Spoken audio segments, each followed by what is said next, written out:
Swimming pool की है। मैं खुद कोशिश करूंगा जल्द से जल्द आपको इसका परमिशन मिलने के लिए। मैं हमारे एकनाथ शिंदे साहब जब से मुख्यमंत्री हुए तब से उनके पास काम के लिए कभी गया नहीं, लेकिन आपके लिए मुझे शायद जाना हो। करेंगे वो, ऐसा मुझे विश्वास है। अगर नहीं करेंगे तो अपना भी दौर आने वाला है, तब करेंगे। तो शुरुआत में उनकी नींव रखने की कोशिश पंडित जवाहरलाल नेहरू जी के हाथ से हुई। उस देश में नए बिल्डिंग के उद्घाटन के समय अगर ऐसा फोटो बाहर आया तो इस देश की आने वाली पीढ़ियां क्या सोचेंगी। मैं समझ सकता हूं कि सारे मंत्रिमंडल को साथ में लेके देश के राष्ट्रपति को साथ में लेके फोटो निकला था और वो बाहर गया तो समझ सकता हूं, लेकिन इस देश के राष्ट्रपति को वहां आने का मौका दिया नहीं गया। राम मंदिर की जब शुरुआत की गई तभी के राष्ट्रपति जी को वहां बुलाया नहीं गया। इस देश में आदिवासी लोग, इस देश में बैकवर्ड क्लास के सारे लोग, इनको सारे पवित्र काम से दूर रखने की कोशिश देश में हो रही है क्या, इसका भी चिंतन होने की आवश्यकता है। देखिए, आज की महफिल में हमारे काफ़ी मेहमान हैं और ये जो आज की महफिल हमने सजाई है वो जिमखाना की मैनेजिंग कमेटी और ट्रस्टियों ने मिलकर सोचा है। एक बहुत ही नेक मकसद के हम जमा हुए हैं यहाँ। हमारे बच्चे जिन्होंने बड़ा अच्छा परफॉर्म किया है और रैंक हासिल किया है यूपीएससी एग्ज़ाम में, वो हमारे बीच मौजूद हैं। मैं उनको वेलकम करता हूँ और साथ में हमारे जो मेहमान हैं जयंत पाटिल साहब, अमीन पटेल साहब और तमाम जो हमारे मेहमान यहाँ बैठे उनको वेलकम करता हूँ। ये जो बच्चे हैं हमारे साथ में कम से कम 10 बच्चे हैं ना, 13 बच्चे हैं जो एक के बाद एक आपके सामने आएंगे। साथ साथ में खुशी की बात यह है कि हमारी कौम के नसीम सिद्दीकी साहब जो बहुत ही सीनियर पॉलिटिशियन हैं, एनसीपी के बड़े लीडर हैं, उनको एनसीपी ने नेशनल स्पोक्स पर्सन बनाया है। तो आज उनको भी हमने दावत दी है, वो अपने लीडर जयंत पाटिल साहब के हाथ से आज अवार्ड हासिल करेंगे। साथ में कोकन बैंक के चेयरमैन जो बहुत सारा पैसा लेके यहाँ पहुँचे हैं, उनके चेयरमैन दादन साहब यहाँ बैठे हैं, उनको भी हम लोग आज वेलकम करने वाले हैं। और तो मैं चाहता हूँ कि बाकायदा प्रोग्राम का हम लोग शुरू करें। पाटिल साहब, जयंत पाटिल साहब, आज हमने MBA का प्रोग्राम रखा। MBA जो हमारी नेक्स्ट गवर्नमेंट आने वाली है उसकी तैयारी यहाँ से शुरू हो गई। हम देखिए, कर्नाटका में इलेक्शन जीत हासिल करने के बाद पूरे हिंदुस्तान में बड़ा चर्चा है कांग्रेस का, राहुल गांधी जी का, और यहाँ हमारी पार्टनर के जो सीनियर लीडर हैं जयंत पाटिल साहब वो यहाँ बैठे हैं। हमारे बाकी पार्टनर्स के जो पार्टी है उनके लोगों को बुलाया गया, वो भी पहुँचेंगे हमारे बीच में। तो एक बात कहकर अपनी बात खत्म करता हूँ। सर पाटिल साहब सुनिए, कुछ देर की खामोशी है फिर शोर आने वाला है। ये राहुल गांधी कह रहे हैं, कुछ देर की खामोशी है फिर शोर आने वाला है। तुम्हारा जो वक्त है हमारा दौर आने वाला है। शुक्रिया। देखिए, बहुत गलत वक्त में मैं बात करूँ आपके सामने, क्योंकि मेरे बाद जयंत पाटिल साहब बात करने वाले हैं। तो मैं चाहता हूं कि पहले उनका क्या कंट्रीब्यूशन है, क्या उनकी हेल्प है, क्या उन्होंने हमको हेल्प किया है, पहले उसके बारे में आपसे बात करूंगा। उसके बाद उससे क्या चाहता हूं ये बात मैं कहूँगा। और सामने बच्चे जो बैठे हैं जिन्होंने एग्ज़ाम क्रैक किया है उनसे कुछ बात करना चाहूँगा। सर, सबसे पहली बात तो ये है कि जब मैं आमदार था, MLA था, तो यहाँ के उसके पहले भी या उसके बाद बीच में हसन गफूर साहब यहाँ के कमिश्नर थे, पुलिस कमिश्नर थे। उन्होंने एक ऑर्डर पास किया, एक काम चल रहा था, ऑथोराइज काम चल रहा था, उसको रोक दिया उन्होंने ऑर्डर देके कि काम रोक दिया जाए। वो काम रुक गया। जब वो फाइल मेरे पास पहुंची तो मैं गया उनसे मिलने के लिए। बोला, सर सैंक्शन है, ऑथोराइज काम है, उसको आप कैसा रोक सकते हो? तो कहा कि मैं कुछ नहीं कर सकता हूँ क्योंकि कंप्लेंट आई मेरे पास। कंप्लेंट क्या थी कि वो लोकेशन ऐसा था कि जहाँ से VIP का निकलना होता था। बोले, साइट बड़ी डेंजरस है, कोई वीआईपी निकला यहाँ से फायरिंग हुई तो मर जाएगा वो, इसलिए मैं इसको रोकता हूँ। मैंने बड़ी कोशिश की लेकिन काम नहीं हुआ। मैं गया KL प्रसाद के पास, एडिशनल कमिश्नर थे, उन्होंने फाइल सेंक्शन कर दी। बोला सर आप एडिशनल कमिश्नर हो, वो कमिश्नर थे, बोले मुसलमान थे इसलिए नहीं किया उन्होंने। आपका क्लाइंट मुसलमान है, डेवलपर मुसलमान है, कमिश्नर मुसलमान है, इसलिए वो काम नहीं किया उन्होंने डर के मारे।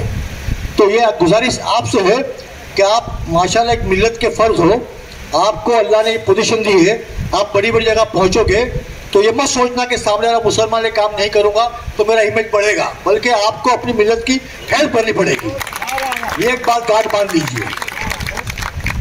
सर दूसरी बात ये है कि जयंत पाटिल साहब ये मंत्री थे, मैंने इनसे बात की कोरोना जब पीक पे था, मैंने सर मैं जिमखाना का प्रेसिडेंट हूँ और हमारा लीज का मामला पेंडिंग है, तो मैं चाहता हूँ एक मीटिंग बुलाइए, उसको हल कीजिए। उन्होंने कोरोना के पीक में कलेक्टर को बुलाया अपने पास, मुझे बुलाया, और वहाँ 10 मिनट की बात में हमारा लीज हो गया, ग्राउंड का लीज। ये पूरे महाराष्ट्र में पहला ग्राउंड है जिसका 30 साल का लीज कर दिया गया सिर्फ इनके कहने पर।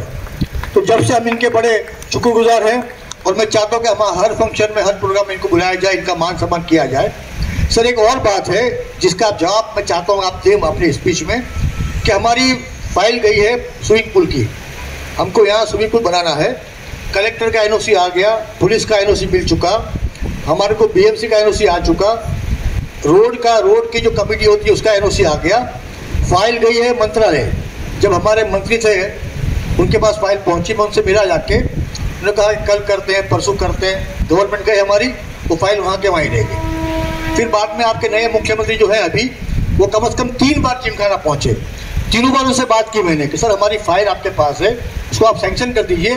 सब सैंक्शन हमारे पास है, खाली आपकी साइन बाकी है।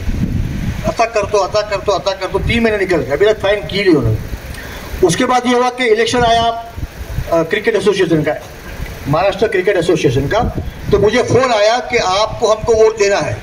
मैंने कहा कि मैंने आज तक बीजेपी शिवसेना को वोट नहीं दिया, लेकिन आपको वोट दूंगा ये शर्त पर कि आप मेरी स्विमिंग पूल की फाइल सैंक्शन करोगे। उन्होंने वादा किया, स्पीच में कहा भी उन्होंने कि मैं वादा करता हूं कि जिमखाना की फाइल को मैं सैंक्शन देने वाला हूं। सर आज तक फाइल नहीं हुई। सर ये काम भी लगता है आपको करना पड़ेगा। सर बिल्कुल सिंपल है, कुछ उसमें नहीं है, खाली एक साइन चाहिए हमको। तो सर आप अब जब बोलने आओगे तो आप वादा करोगे कि हाँ ये काम मैं करूंगा, तो मैं चाहूंगा कि जिमखाना में जितने लोग बैठे हैं सब खड़े होकर आपके स्वागत करेंगे। सर बहुत बहुत शुक्रिया। सर बड़ा खर्च हुआ आज की महफिल के लिए, तो कमर तो वसूल होना चाहिए थोड़ा बहुत। शुक्रिया। बहुत अच्छे बहुत अच्छे। दोस्तों किससे कब क्या मांगना चाहिए, किस तरह से मांगना चाहिए, यूसुफ अबरानी साहब बहुत अच्छी तरह से जानते हैं। अब बारी है हमारे मेहमान ख़ास की। कासिम इमाम साहब जयंत पाटिल साहब के बारे में क्या कहें। ज़रा महफूज रास्तों से गुजरना, शहर में तुम्हारी शोहरत बहुत है, मुझे सोने की कीमत मत बताओ, मैं मिट्टी हूँ, मेरी अजमत बहुत है। जोरदार तालियों के साथ जयंत पाटिल साहब। इस्लाम जिमखाना के प्रेसिडेंट एडवोकेट यूसुफ अबरानी साहब, मुंबई के आपकी कम्युनिटी से ज़्यादा मुझे पहचान करने में जिन्होंने बहुत प्रयास किए हैं, वो आदरणीय प्रिंसिपल डॉक्टर सोहेल लोखंडवाला जी, हमारे मित्र और विधानसभा के सदस्य अमीन पटेल साहब, हमारे दूसरे मित्र जो मुंबई में विधानसभा में थे और अब दिल्ली चले गए हैं, वो हमारे इम्तियाज़ जलील साहब, हमारे राष्ट्रवादी एनसीपी पार्टी के राष्ट्रीय स्पोक्सपर्सन नसीम सिद्दीकी साहब, तबरेज़ रबरवाला जी, आसिफ दादान जी, मुफ्ती अशफाक जी, बशीर हिजवानी जी, डॉक्टर मोहम्मद अली पाटनकर साहब, सरफराज आरजू जी, आयूब मेमन जी, हमारे महाराष्ट्र के राष्ट्रवादी कांग्रेस पार्टी के युवा अध्यक्ष महबूब शेख जी, सुल्तान मालदार जी, टाइम्स ऑफ इंडिया के वजूद्दीन जी, सलीम मापकन वाला जी, सलीम अलवारे जी, एडवोकेट अब्बास काजमी, निज़ामुद्दीन राइन, सीजान सैयद जी, सारे महानुभाव और भाइयों और बहनों,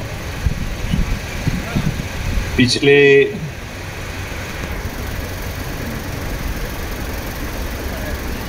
एक दो घंटे में आपने इस्लाम जिमखाना के तरफ से ये ग्रैंड फेलिसिटेशन प्रोग्राम रखा और चंद चुने हुए 13 विद्यार्थी विद्यार्थिनी या स्टूडेंट्स को यहाँ ऊपर बुला के उनका सम्मान किया, जिसका जिक्र अमीन पटेल साहब ने किया। रमजान जी मजदूरी करते डॉक में, उनका लड़का आज इस मंजिल पे पहुंच गया है।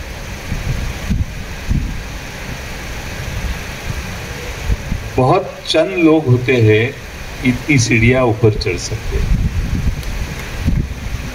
और मोहम्मद हुसैन जी उसमें से एक है। मेहनत का ये फल होता है, कोई ऑटोमेटिक नहीं आता। यहाँ की जो 13 शख्स है उसमें भी बहुत लोग ऐसे हैं। उदगीर के पठान करीम खान को मैंने पूछा ज़मीन कितनी है, पिताजी किसान हैं, 3 एकड़ ज़मीन है, पानी नहीं है। आज वो MPSC की परीक्षा पास हुई। सारे सब लोग ऐसे ही हैं जिन्होंने जिंदगी में बहुत साधारण कुटुंब में, साधारण फैमिली में उनका जन्म हुआ, लेकिन आज असाधारण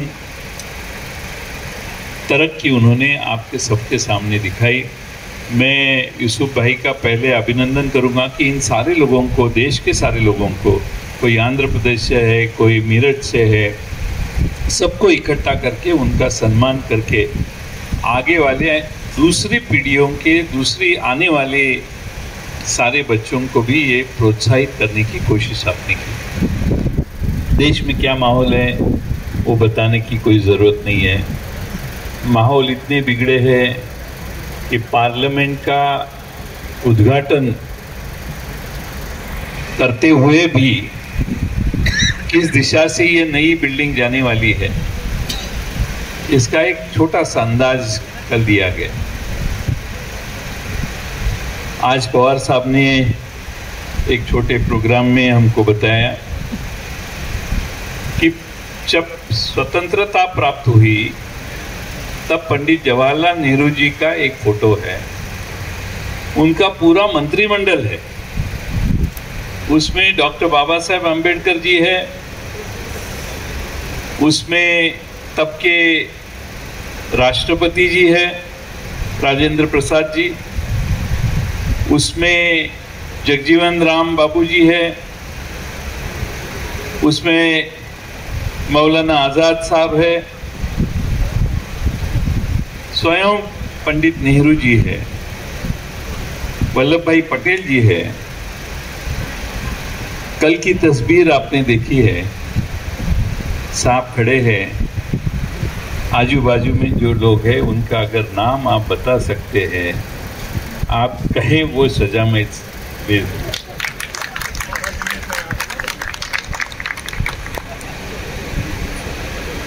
पंडित नेहरू जी ने इस देश को विज्ञान के तरफ लेके जाने की कोशिश की। आज जो तरक्की है, राफेल भी इस देश में तैयार करने की कोशिश हम कर सकते हैं। मिग भी इस देश में तैयार होने लगा है। दुनिया की सबसे ज़्यादा बेहतरीन टेक्नोलॉजी जहाँ जहाँ है वहाँ भारतीय वंश के लोग गए हैं। ये सब इस देश में IIT जैसे बहुत चीज़ों को शुरुआत में उनकी नींव रखने की कोशिश पंडित जवाहरलाल नेहरू जी के हाथ से हुई। उस देश में नए बिल्डिंग के उद्घाटन के समय अगर ऐसा फोटो बाहर आया तो इस देश की आने वाली पीढ़ियां क्या सोचेंगी। मैं समझ सकता हूं कि सारे मंत्रिमंडल को साथ में लेके देश के राष्ट्रपति को साथ में लेके फोटो निकला था और वो बाहर गया तो समझ सकता हूं, लेकिन इस देश के राष्ट्रपति को वहां आने का मौका दिया नहीं गया। राम मंदिर की जब शुरुआत की गई तभी के राष्ट्रपति जी को वहां बुलाया नहीं गया। इस देश में आदिवासी लोग, इस देश में बैकवर्ड क्लास के सारे लोग, इनको सारे पवित्र काम से दूर रखने की कोशिश देश में हो रही है क्या, इसका भी चिंतन होने की आवश्यकता है। मैं बहुत चीज़ें आपके कह सकता हूँ, लेकिन वक्त बहुत गया है। मेरा एक जूम कॉल 10 बजे का था, इसलिए मैं ज़्यादा देर नहीं बोलूँगा। लेकिन यूसुफ अबरानी साहब से मेरा रिश्ता काफ़ी सालों से, मेरे विधानसभा में, आपके ऊपर तो है ही मेरा कोई प्रॉब्लम नहीं है, लेकिन अमीन जी और यूसुफ भाई ये दोनों शख्स मैं 30-35 साल विधानसभा में रह चुका हूँ, तो अलग अलग वक्त वो भी थे, आप भी हैं, आप भी थे, सारे लोग विधानसभा में आए थे। ये दोनों लोग मेरे को बहुत मुझे करीब के लगे, दूसरे पार्टी में थे लेकिन बहुत करीब के थे, और इनका काम करने का तरीका भी यूसुफ भाई ने मुझे मांग की और क्या बोलने का ये भी कहा है। यानी आपके पास से मांग करता हूँ, ऐसा औरंगाबाद में होता है क्या? संभाजी नगर में ये नहीं होता है, लेकिन यहाँ मांग कर रहे हैं, वही बोल रहे हैं कि मुझे क्या कहना है, और मेरा उनके ऊपर इतना दिल है, वो जो कहते हैं वो मैं करता हूँ। कोई वो कहते हैं और मैं नहीं कर सकता, ऐसा नहीं है। बात स्विमिंग पूल की है, मैं खुद कोशिश करूँगा जल्द से जल्द आपको इसका परमिशन मिलने के लिए। मैं हमारे एकनाथ शिंदे साहब जब से मुख्यमंत्री हुए तब से उनके पास काम के लिए कभी गया नहीं, लेकिन आपके लिए मुझे शायद जाना हो। करेंगे वो, ऐसा मुझे विश्वास है। अगर नहीं करेंगे तो अपना भी दौर आने वाला है, तब करेंगे। आप सबको इस बहुत अच्छे प्रोग्राम में सारे बड़े लोग यहाँ पे मौजूद हैं। हमारे राष्ट्रीय स्पोक्स पर्सन नसीम सिद्दीकी साहब, दिल्ली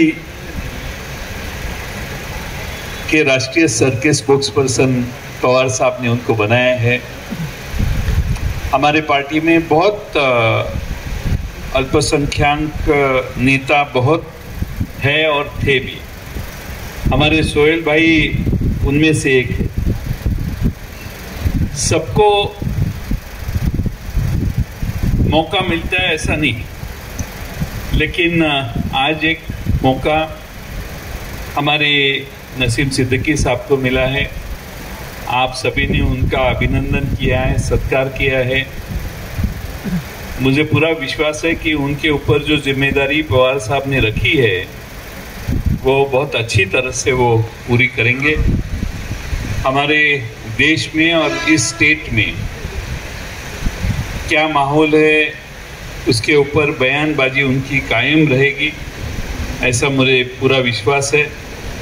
और साथ साथ में कर्नाटक में इन दिनों में निर्णय आया, जो निर्णय से आपको ये पता पड़ना चाहिए सब लोग इकट्ठा आए, वोट का बंटवारा न हो तो हम 3 लोगों को पराभूत कर सकते हैं। आने वाले दिनों में हमारी यही कोशिश रहेगी माहौल तो महाराष्ट्र में बहुत अच्छा है, कोई उसमें शक नहीं है, लेकिन हमारे वोटों का बंटवारा न होने की जिम्मेदारी हम सबकी है और हमारे भाई इम्तियाज जलील साहब की है।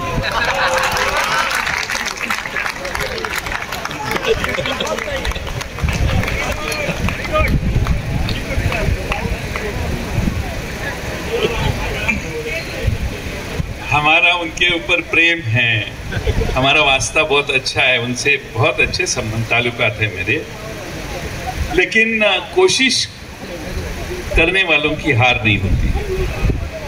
आप कोशिश करो, थोड़ी थोड़ी हम करेंगे, लेकिन किसी भी कीमत पे वोटों का बंटवारा महाराष्ट्र की विधानसभा और लोकसभा में अगर हम नहीं करते तो विधानसभा में हम चलते चलते 200 के ऊपर विधायक चुन के ला सकते हैं और चलते चलते महाराष्ट्र में 48 से 40 42 तक 43 तक आराम से हम जा सकते हैं। और इसीलिए आप सबका आशीर्वाद इस प्रयास के पीछे रहना चाहिए। मैं आज मुशायरा था ऐसा मुझे अगर बोला गया होता तो और 15-20 मिनट में जल्दी आता। सारे शब्द समझते नहीं हैं और इसीलिए ट्रांसलेटर साथ में रहना चाहिए, इसलिए यूसुफ भाई थे और इनके साथ लोखंडवाला साहब के साथ, क्योंकि वो बाजू में रहते तो बहुत तफसील में बहुत डिटेल में हर शब्द का हर लफ्ज का अर्थ बताते हैं। और इसीलिए एक अच्छी शाम यहाँ पे आपकी गई। एक आईपीएल चालू है, फिर भी आप यहाँ बैठे हैं। आईपीएल की फाइनल चालू है, मैच बंद हो गई है, अच्छा ये मालूम नहीं था मुझे। और साथ साथ में आप सबके साथ पिछले 2 घंटे में रहने का मौका मुझे यूसुफ साहब ने दिया। आपके इस इस्लाम जिमखाना के सारे डायरेक्टर्स जो है पीछे बैठे हैं, आप सब जो संचालक है उनको मैं बताना चाहता हूँ कि यूसुफ भाई ने बहुत कोशिश के बाद बहुत अच्छा स्वरूप इस इस्लाम जिमखाना को दिया है। इतने मौके की जगह है कि थोड़ा सा अच्छा तरह से आप इसको डेवलप करेंगे, परमिशन तो मिल ही जाएगी लेकिन डेवलप करेंगे तो वहाँ ब्रेबॉन स्टेडियम के उधर एक सीसीआई क्लब है, आके थोड़ा सा पहले वानखेड़े स्टेडियम है, यहाँ पे आप थोड़ी सी अच्छी सी कर रहे हैं, बहुत अच्छा काम किया है। मैं पिछले 20-25 साल से लोखंडवाला साहब बहुत सारे पुराने नेताओं के साथ यहाँ मैं आया हूँ और पिछले जब से यूसुफ भाई ने इस सारे चीज़ों में ध्यान रखा तो बहुत अलग माहौल उन्होंने तैयार करने में बहुत अच्छा काम करके दिखाया। मैं उनका अभिनंदन करता हूँ। कोई भी हालत में, कोई भी परिस्थिति में आपको मदद करने के लिए हम सब लोग, अमीन पटेल साहब भी मेरे साथ है और मैं विधानसभा में आज देखता हूँ सबसे बेहतरीन काम, सबसे अच्छा काम, यानी कांग्रेस के पास ऐसे विधायक है, वो शब्द गलत हो जाएगा तो गड़बड़ हो जाएगी। हाँ, 10 साल से नंबर 1 एमएलए है। अगर ये हमारे साथ रहते तो हमारे मंत्रिमंडल में रहते, लेकिन अब कांग्रेस और हम साथ में हैं और अभी स्पीकर बनते बनते बच गए। लेकिन अमीन पटेल साहब के दिन आने वाले हैं और मुझे लगता है कि 2024 के बाद में इम्तियाज जलील साहब, मैंने जो कहा वो आपने थोड़ा मेरा काम कर दिया, तो ये मंत्रिमंडल में रहेंगे और बहुत अच्छे खासे जगह पे रहेंगे क्योंकि वो सीनियर है। और मुझे लगता है कि राहुल गांधी जिस रास्ते से चल रहे हैं वो सारे रास्ते से जो आइडियल काम करने की कोशिश जो लोग करते हैं उस रास्ते पे ये एक मुकाम है जिन्होंने पिछले 15, 20, 25, 30 साल कांग्रेस की बहुत बड़ी सेवा की, और इसीलिए आज आपके सबके भीतर इधर आकर मुझे आपसे मिलने का मौका मुझे यूसुफ भाई ने दिया। आप सबका मैं आभार व्यक्त करता हूँ। खास तौर पे सोहेल लोखंडवाला जी, तबीयत बराबर नहीं है। पाटनकर साहब भी यहाँ आए। लोखंडवाला साहब तो 4 बजे से आए, लेकिन हमारा वादा तो 8:30 बजे का था, और पाटनकर साहब भी दोपहर से आए। बहुत सारे लोग आप दोपहर से आके बैठे हैं।